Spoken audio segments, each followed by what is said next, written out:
being part of the association, I feel better after all of the calls and webinars I've gone today, that with the assistance and our membership with the pool, we're probably not facing this. But at the same time, because of timing, if I don't make a recommendation that we at least declare that the intent exists and be included in the possible pool of distribution, we'll have no other option than going out and borrowing money on, if indeed, the final charges. $19 million, that's the energy cost to the pool, and it'll be distributed between the 24 cities. And where he was talking, we still have transmission bills that have to be paid, there's a number of factors that go into it. So I'm respectfully requesting your consideration of passing 2108, which would declare our intent to participate in this program. So it seems like a no-brainer to have everything available to us and then take what best opportunity is best for our community. With no risk to lose out on something if we go for it. In a situation of this magnitude and as many unknowns as we're facing, I hate to close any doors until we know exactly how this is going to shake out. If we pass this, is there any penalty if we turn around and say we don't want it, we're not gonna need it? If Kansas Power Pool can come through and. Only if we take a disbursement, Okay, and then we would have to pay the interest related to that disbursement for the period of time that we had it in our possession. okay. So the state won't disperse money most likely till the 16th or 17th at the very earliest. Okay. Under their program, that's assuming all the applications are worked on the 15th and decided upon.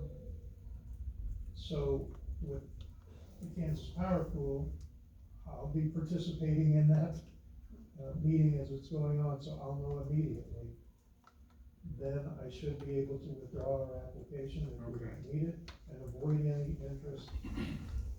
Worst case scenario, if they disperse funds to us, then we would just have to repay whatever the interest was for that time that we held it. Okay.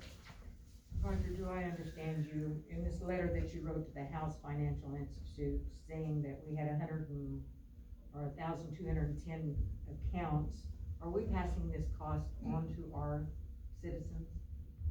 Ultimately, yes, it has to be. Because passed. you said in here, 30% of our population is on Social Security and already faces monthly decisions between medications, groceries, and utilities.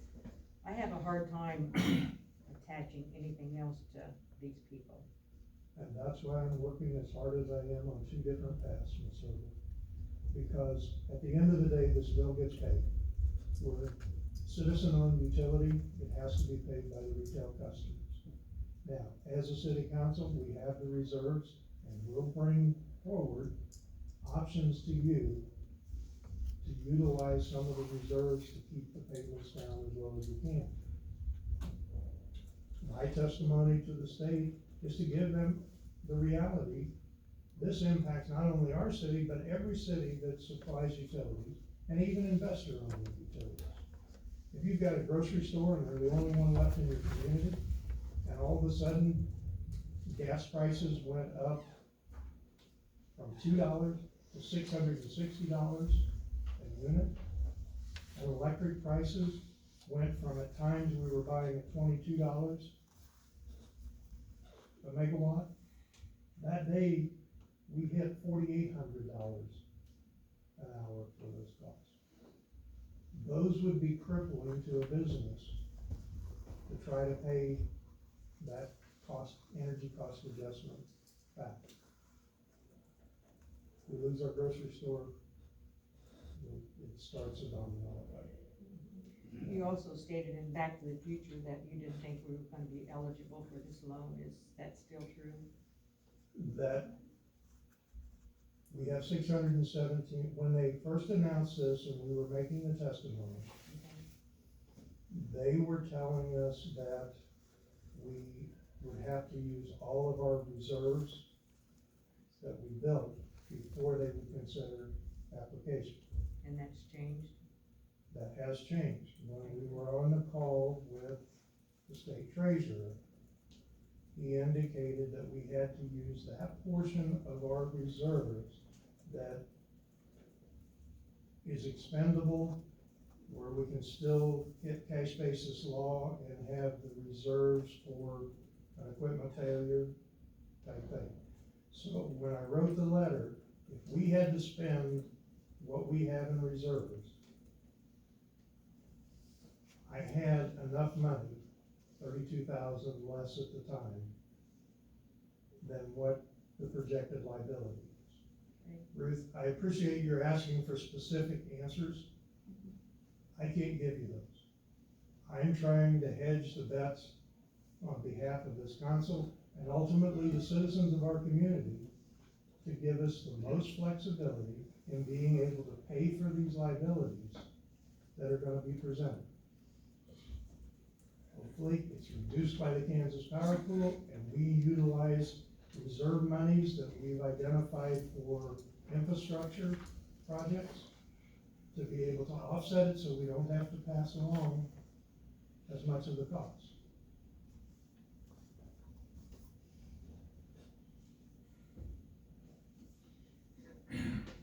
It's not a good idea to deplete our cash reserves completely.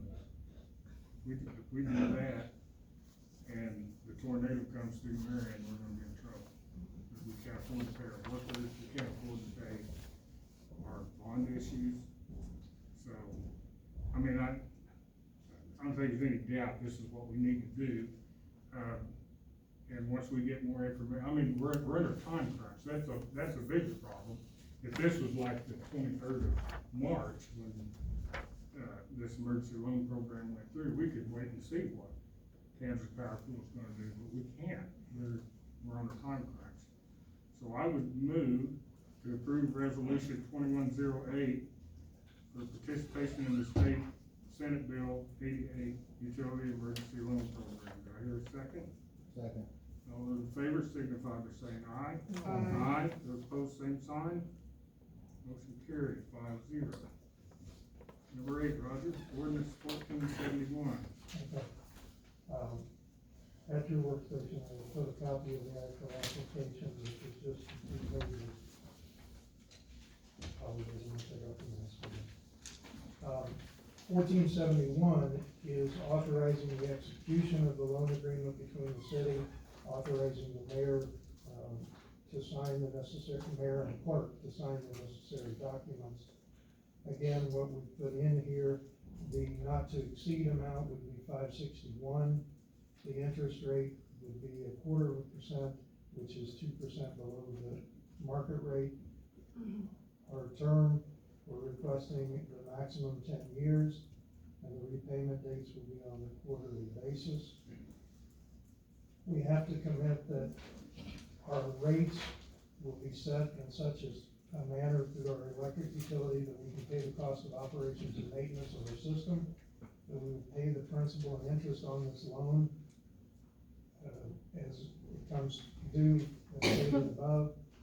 All other amounts due to any time under a loan agreement, and the principal and interest, paragraph B basically says, through the FERC investigation where we're asking them to look into the pricing and how it went up, if there's any settlement with suppliers to the Southwest Power Pool, the Southwest Power Pool, that any funds that we get from that would go towards the payment of this loan.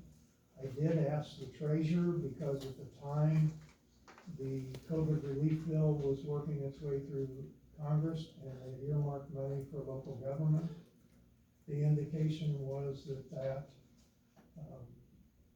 money was already pre-committed, but the treasurer said if COVID dollars that come to the state and then are made available to the city are utilized to cover COVID relief for utility bills, that would have to go back against us.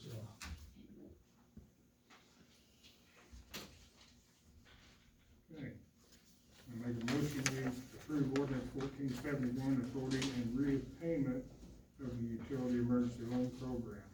Do I hear a second? Second. Any further discussion by the council? Question? All those in favor signify by saying aye. Aye. Opposed, same sign. Motion carried 5-0. 2021 fair housing activity for the city. Tiffany? In your packets is a fair housing wanted ad.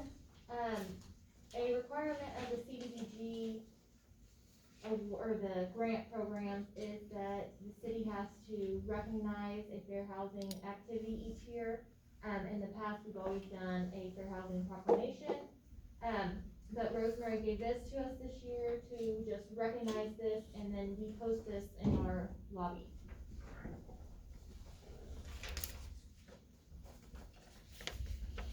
Is there any action needed taken by the council? No, there's not. Approval of CDBG CV project closeout. Okay, Crystal looks like she left, so I will handle this one. Let me pull it up here. In our packets, she has provided the CDBG CV grant closeout, packet. This is just their formal CDBG documents, to close that now that we have held the performance hearing on the grant.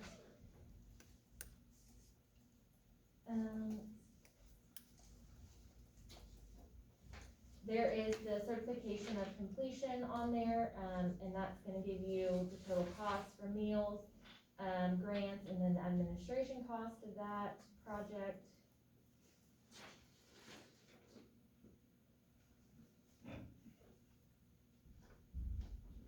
Which was totaling $167,000.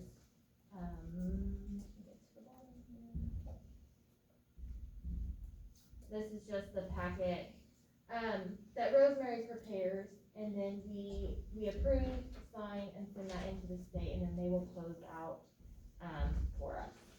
Okay. Any questions of council? I'm entertaining a motion to approve the CDBG CV project closeout. So moved. Second? Second.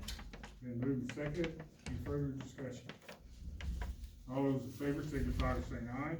Aye. Those opposed, same sign. Motion carried 5-0. Park Memorial Proposal. Margaret. I've been working with, Bud Bradkey's family for a memorial for him for the park. You had the picture in your packet. We chose this, it was within the budget, they liked it, they liked the fact several children could play on it and interact with it. Liked the fact that there's 4 springs on it, not just one. And it's on skids, so we think it'll hold up better than just the one spring toys that sometimes a person that's too big gets on there and plays and it doesn't work too well. And, the skids come with, it comes with stakes to stake it down. So, I've talked to the guys, I went down to the park, we measured out the area, and, everything's good, we're ready to go with it, we just would like your blessing, to approve us to go ahead. We do have the money already from the family, and, so it's just a matter of asking you for your blessing to put that in Central Park, right by the other spring toys. Questions? Margaret, did you check with the park board to see if they approved of this location? There's really not a park board anymore, there's, not? no. Okay. Yeah, so, yeah, I think we're good to go and everything, we've thought of everything, so. Margaret, what will keep adults from getting on there? They can. Yes, Is there a weight limit? What will keep what from getting on there? Adults. Well, see, that's what I said about the one spring thingy, people that are too big. But if adults get on this, it's okay? Well, Jerry, I think is a better shot of this holding up with 4 springs on skids Yeah. than one spring that they bend it all the way over and, yeah. Well, I think And- we could put signage up, whatever good that'll do. Yeah. Yeah, people are people but Just hopefully, making sure you're getting it strong enough. yeah, that's why we picked this one. We think it'll do the job. Cause I'd like to take a ride on That's what's bad. Yeah, now we know. Looks like a school bus. it. I'll entertain a motion to approve it. So moved. Okay, moved and seconded. Any further discussion? All those in favor signify by saying aye. Aye. Those opposed, same sign. Thank you. Tell the Motion Radke carried, family 5-0. thanks. Yeah, thank you. Well, water line replacement project update. I assume you're gonna speak. I'm taking it for Zach. Alright. There's some stuff heading out to the farm, I think is what he said. Okay, his grandfather was very dead. Having some health issues, so he's gonna have to help.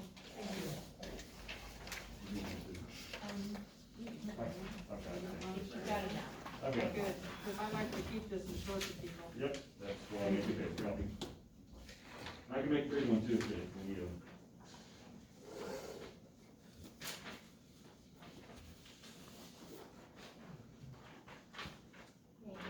Is that done down there on First Street? It's done, it's not energized yet. Oh, He's gonna do that in the next couple of days. Okay, so.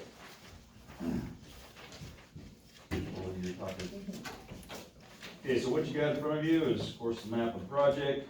The, kind of the pink colored line, the magenta lines there are the ones we've completed so far. They are installed, connected, but we haven't filled them with the water to do the pressure testing yet. He's gonna do that on that line that's from First Street, the one we connected up at Main last week, and we got the concrete poured back. That's once fully connected. He's gonna put water in it the next day or two. Currently today, as you probably got here, you noticed we're working on Miller today. That bore, they completed it here this afternoon, right before I walked in here, I went and checked, and they were just hooking it up here at Third and Miller. So that ain't gonna be hooked up. We'll get that street patch poured back in the next couple days, and he'll connect the other end, same thing. There's a subcontractor that's gonna be coming in to do most of the utility tie-ins, but we need to get enough main line done ahead of him so that what we've done so far, the 2 magenta lines, both on First and that one that runs over there on Maple, over to Fourth, and then up under the creek up to the top of Lincoln. There's not a lot of service connections on those lines. So we needed to get a little further ahead with the main, so when he brings in that sub, the sub doesn't catch up with him and overtake what he's doing on the main lines. So that's why we haven't started hooking anybody up to the new lines yet and getting them energized. But that, like I said, that'll happen this week on First. Did want to also say, we'd heard some stuff, and I wanted to clear the record a little bit, that what we've done so far, nowhere have we taken out any pavement or curb or sidewalk that's been put in with any recent projects. Yeah. We planned it that way when we did the streetscape, and we planned it that way when we did the water line project, and other patches that happened out on Main Street were in the old overlay, or on some old junky concrete that needed to be replaced anyway. So that's the way we planned it, and that's the way we've been able to do it so far. Right, like I said, this week they're working on Miller, right north of us here, that 2 blocks. And then they're gonna head up to Elm Street and do Elm and the 1 block on, what was that North Street, I never can remember. Hudson, the 1 block on Hudson. And one on Locust. Yeah, that 1 block on Locust is actually, what feeds, there's 5 houses up there that are fed by a 2-inch service line. And just out of this probably the last 6 months, the city's had to patch it twice. So while we're there, we're gonna run a new 2-inch line at 300 and some feet to hook those 5 houses back up to a good 2-inch line where it's a bad 2-inch line now. So it's really not a main we're putting in because they're really not fed by main, and that short of a run, we don't wanna put a big main in there because it just have a bigger dead end. So to keep their water better, we're just gonna redo the 2-inch. So we're gonna knock that one out while we're up there, that won't take that long to do that one. And then you can see the intersection over there on Coble and, Weldon, yes. Coble and Weldon in front of Marion Manufacturing, we've got that on that list for that 2-week out projection. We are gonna get to that one as soon as we can. We know once we get started in that area, there's not a good place to stop.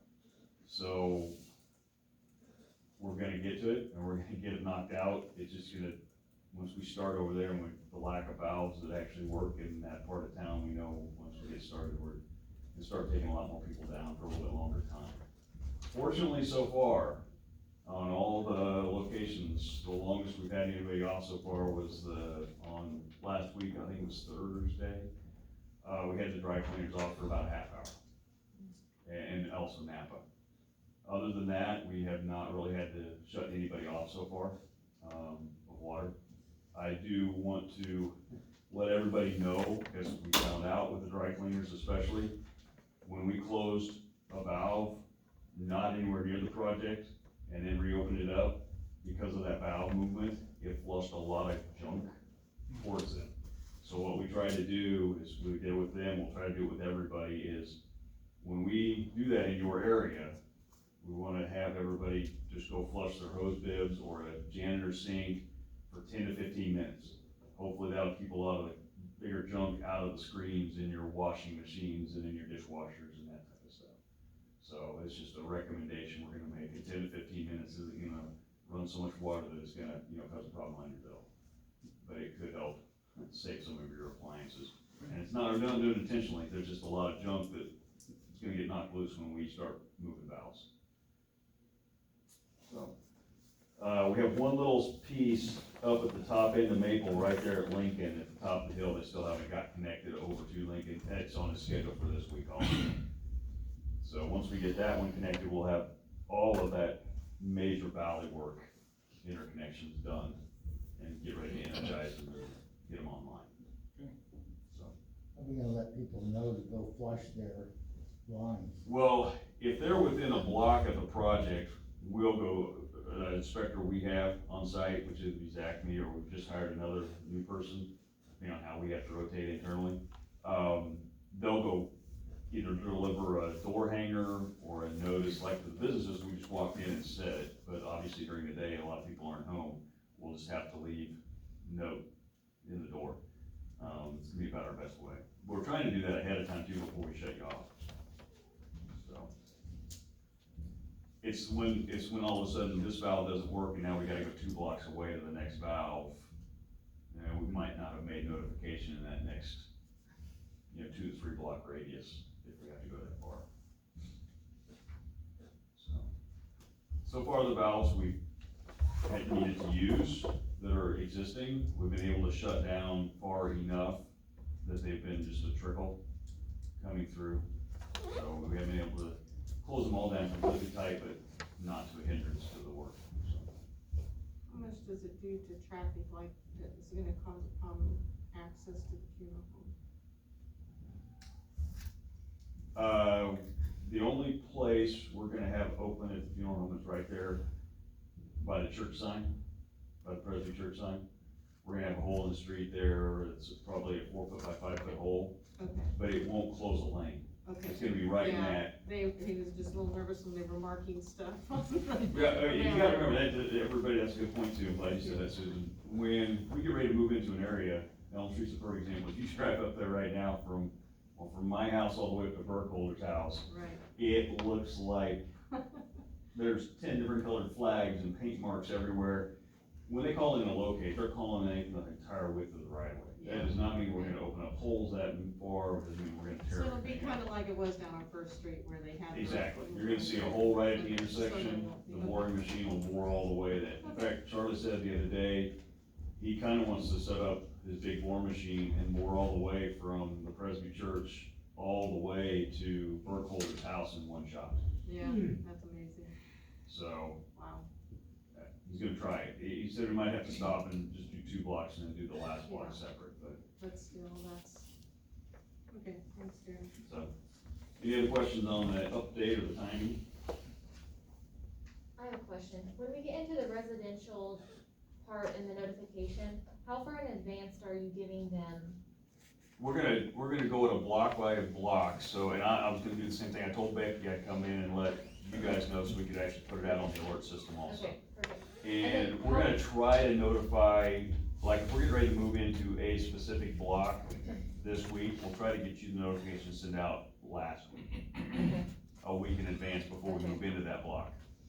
Okay. And then we'll try to personally do the outage notices, like, the day before. okay. How long will they be off once they're off, do we know? Here's the way the contractor is trying to do this whole entire project. We're trying, and if it works out like we were able to over here, we had that 30-minute outage to get the new main connected to the old main. Now, once we start switching users over, they're gonna be off 10 to 15 minutes while we physically tie them to the new line. So, the only time we're gonna have longer outages is when we try to connect to those old mains and we can't get them shut down good enough. It might take us half a day to get that connected. Okay, So, unless something breaks that we don't anticipate, then it could be overnight, but we're gonna try to hold it to a couple hours. 30 minutes would be great, that's what we're gonna really shoot for. okay, So, it kinda depends on the old valves, especially once we get up on South Hill. yeah, we found that. So, I mean, it's no different when the city has a break they're trying to repair sometimes. So, that's the best answer I can give you. Okay. Unfortunately, it's kinda like Roger's answer on the power thing, it's some unknowns that we're trying to anticipate, but sometimes don't know. Sure. Right, well, feel free, anybody to stop by any of the job sites anytime if you wanna take a look. We're actually, some of the stuff we found is surprisingly in better shape than I would have thought, and some of it you're like, ooh, wow, I'm surprised it lasted this long. And we've actually found a couple valves that have been broken. We've always assumed that they were broken off in the open position, so water was flowing through them. We found one the other day that was broken off in the closed position, so it was actually creating a dead end that, you know, we just assumed was working, blowing water through it, but it's actually been a dead end for, you know, how many years.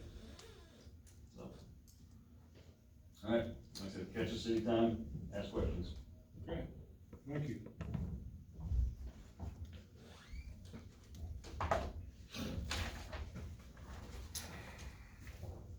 Item 13, ESP 408 and City of Marion discussion update. Thank you for coming, Nick, I'm glad you're here tonight. A week ago, last Thursday, I was called to the city, or I'm